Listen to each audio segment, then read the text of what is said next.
नमस्कार दोस्तों, मैं विनोद एक बार फिर से आप सभी का हमारे YouTube channel the study point में स्वागत है। फ्रेंड्स, आज की वीडियो में अपन डिस्कस करने वाले हैं राजस्थान यूनिवर्सिटी द्वारा जो न्यू सेशन स्टार्ट हुआ है 2024-25, उसमें अपन राजनीतिक विज्ञान यानी पॉलिटिकल साइंस का अपन पेपर पैटर्न देखने वाले हैं, सिलेबस देखने वाले, बुक देखने वाले हैं। ये वीडियो BA पार्ट सेकंड के जो स्टूडेंट हैं वो सेमेस्टर थर्ड और फोर्थ का जो एग्जाम देंगे उनके लिए आज की वीडियो अत्यंत इंपॉर्टेंट होने वाली है।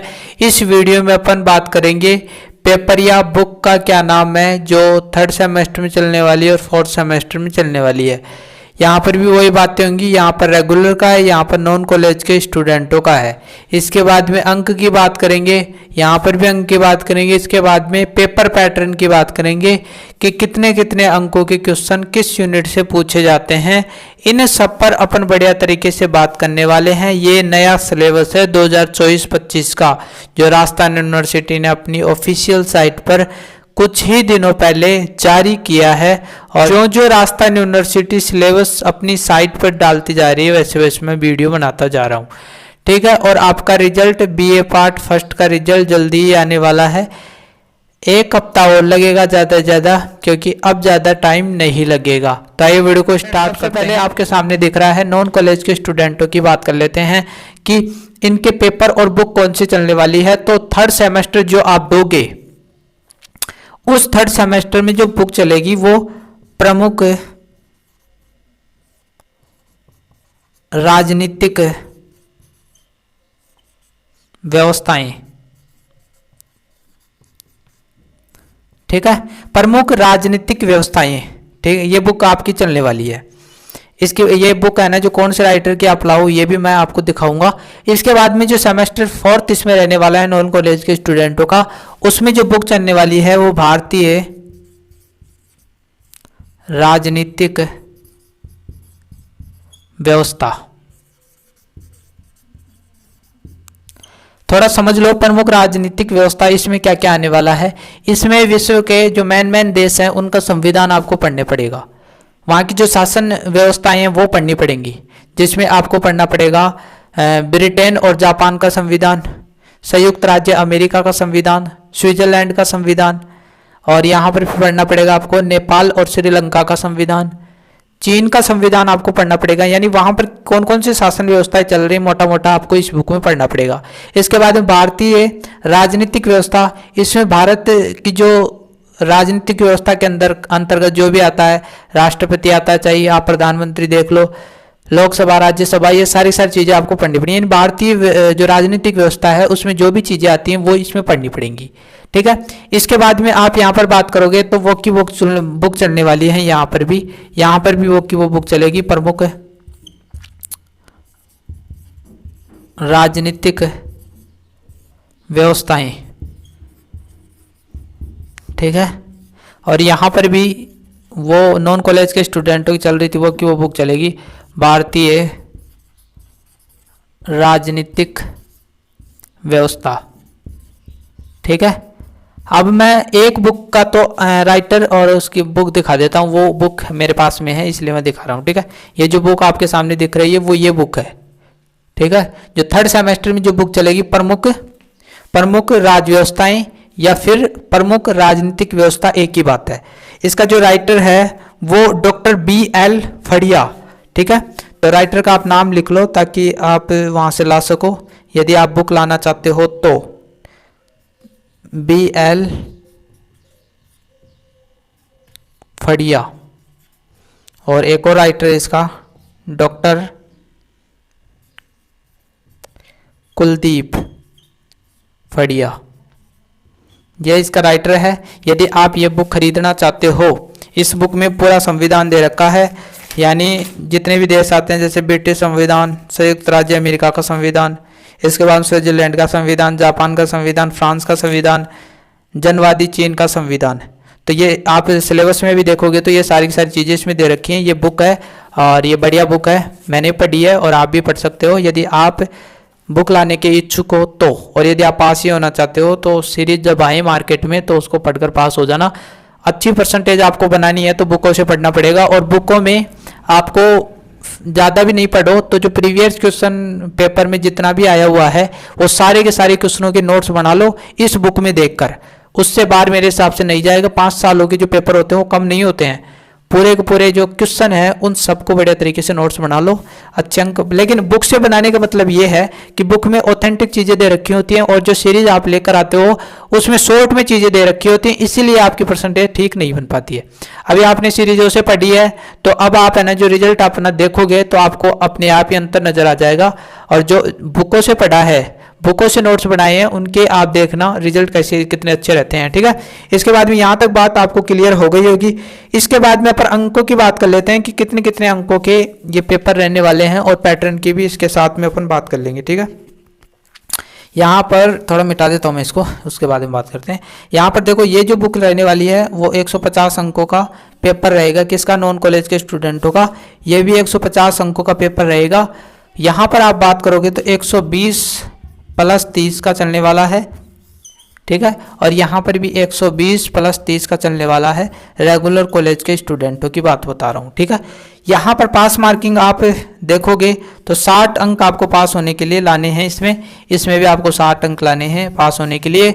और यहाँ पर थोड़ा बहुत अंतर है, यहाँ पर 48 अंक लाने हैं। और ये जो 30 है मिड टर्म एग्जाम के, इसमें से 18 भेजना जरूरी है। इसके बाद में जो 120 अंकों का पेपर है इसमें से 48 अंक आपको लाने हैं। और कॉलेज से इस पेपर में जो टेस्ट लगेंगे उसमें 18 अंक भेजने अनिवार्य हैं, यानी भेजना जरूरी है। और ये तो आसानी से भेज देंगे, कोई दिक्कत नहीं, आप रेगुलर जाते रहो कॉलेजों में। ये रेगुलर स्टूडेंटों की बात हो गई। इसके बाद में आप बात करोगे तो पेपर पैटर्न की बात कर लेते हैं कि पेपर पैटर्न क्या रहने वाला है, कितने कितने अंकों के क्वेश्चंस आने वाले हैं। तो यहाँ पर ये पूरा का पूरा आपका पेपर रहेगा। मैं पेपर बना देता हूँ बढ़िया तरीके से ताकि आपको समस्याओं का सामना नहीं करना पड़े। 150 अंकों का, ठीक है। ये इस पेपर की बात हो रही है, ये इस पेपर की बात हो रही है, क्योंकि दोनों पेपरों में जो पैटर्न है वो सेम चलने वाला है, ठीक है। दोनों पेपरों में समान पैटर्न चलने वाला है 150 अंकों का। तो यहाँ पर आपका जो पूरा का पूरा पेपर है वो 3 पार्टों में बटा होगा। पार्ट बी, पार्ट सी, तो 3 भागों में बटा हुआ है, ठीक है। इसके बाद में देखो यहाँ पर जो क्वेश्चन आएंगे टोटल 10 क्वेश्चन आएंगे। अति लघुत्तरीय क्वेश्चन, इनका जवाब 20 शब्दों में आपको देना है। और नॉन कॉलेज के स्टूडेंटों का प्रत्येक क्वेश्चन है ना, टोटल 10 क्वेश्चन आएंगे, पूरे करने अनिवार्य है, पूरे करने। इसके बाद में 10 क्वेश्चन और प्रत्येक क्वेश्चन की 4 अंक है, तो कितने हो गए? ये हो गए 40 अंक। यहाँ तक बात क्लियर हो गई। इसके बाद में जो पार्ट बी जो आएगा इसमें टोटल 4 क्वेश्चन आते हैं, जिसमें से आपको कितने करने हैं? 2 करने हैं, अथवा दे रखे होंगे। और इसके बाद प्रत्येक क्वेश्चन आपका 15 अंक का रहने वाला है। तो टोटल यहाँ पर 30 अंक हो गए। 30 अंकों का ये पार्ट रहने वाला है। इसके बाद में ये जो तीसरा पार्ट है इसमें टोटल कितने क्वेश्चन आने वाले? 8 क्वेश्चन आने वाले हैं, अथवा में आएंगे, जिसमें से आपको 4 करना होगा। और प्रत्येक क्वेश्चन कितने अंकों का? 20 अंकों का है। तो टोटल कितने हो गए? 80 हो गए। अब यहाँ पर आप देखोगे तो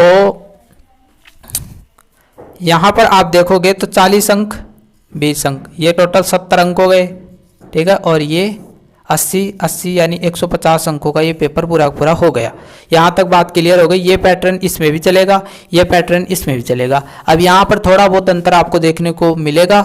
आपका पूरा का पूरा जो पेपर है वो 3 पार्टों में बटा हुआ है। ये तो सेम बात है कि 3 पार्टों में आपका पूरा पूरा पेपर बटा है, लेकिन इसमें 120 अंकों का आपका पेपर रहने के कारण रेगुलर स्टूडेंटों का, इसलिए थोड़ा बहुत अंकों में आपको अंतर देखने को मिलेगा। जो पार्ट ए है, पार्ट बी है,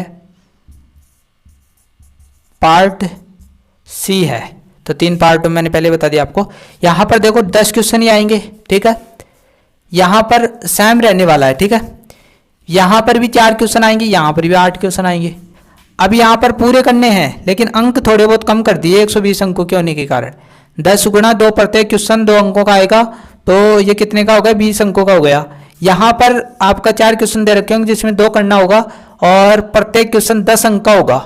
यहाँ पर 5 अंक यहाँ पर कम कर दिया, यहाँ पर 15 अंक का था ना, ये 10 अंक का कर दिया यहाँ पर, तो यहाँ पर 20 अंक हो गए, ठीक है। यहाँ पर 8 क्वेश्चन आएंगे, तो इसमें 4 करने होंगे, 4 क्वेश्चन और 20 अंकों का आपका क्वेश्चन होगा प्रत्येक, तो यहाँ पर आप देखोगे तो टोटल 80 अंकों का आपका ये बड़े क्वेश्चन हो गए, जो बड़े क्वेश्चन आते हैं ना वो। अब यहाँ पर आप देखोगे तो 120 अंक बैठ रहे हैं, 20 20 40 40 और 80, यानी 120 अंक आपके टोटल हो गए। तो ये टोटल आपका 20 अंकों का 120 अंकों का पेपर रहने वाला है।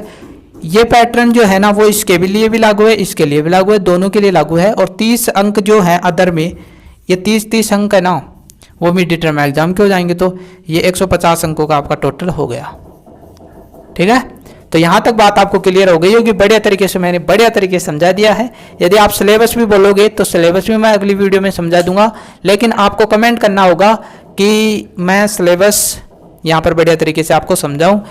ये जो पेपर रहने वाला है इसमें ज़्यादा बड़ा नहीं है। ठीक है, आपको क्या करना है कि पिछले सालों के जो प्रीवियस क्वेश्चन है वो सारे के सारे डाउनलोड करके आपको आना जो बढ़िया तरीके से तैयारी स्टार्ट कर देनी है। या फिर आप सिलेबस के अकॉर्डिंग पढ़ना चाहते हो, सिलेबस के अकॉर्डिंग तो आपको पढ़ना ही है, लेकिन आपको थोड़ी, यदि सिलेबस के अकॉर्डिंग पढ़ना चाहते हो तो पूरा पूरा सिलेबस पढ़ दो, फिर उसमें प्रीवियस क्वेश्चन भी क्लियर हो जाएंगे।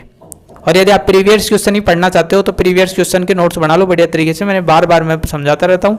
और सीरीज पढ़ना चाहते हो तो सीरीज लास्ट में पढ़ लेना। सीरीज मेरे हिसाब से नोट्स ये जो सिलेबस के अकॉर्डिंग आप पढ़ लोगे तो सीरीज आपको पढ़ने की जरूरत नहीं पड़ेगी। मिलते हैं नई वीडियो के साथ, अभी से लग जाओ क्योंकि फिर टाइम आगे नहीं मिलेगा। सेमेस्टर फर्स्ट जल्दी लगेगा, उसके बाद रिजल्ट आ जाए तो उसके बाद में लग जाएगा। ठीक है, मिलते हैं नई वीडियो के साथ। यदि चैनल पर नए हो तो चैनल को सब्सक्राइब करो, बेल आइकन को प्रेस करो, क्योंकि इस प्रकार की वीडियो मैं यहाँ पर लेकर आता रहता हूँ। मिलते हैं नई वीडियो के साथ, तब तक के लिए थैंक यू।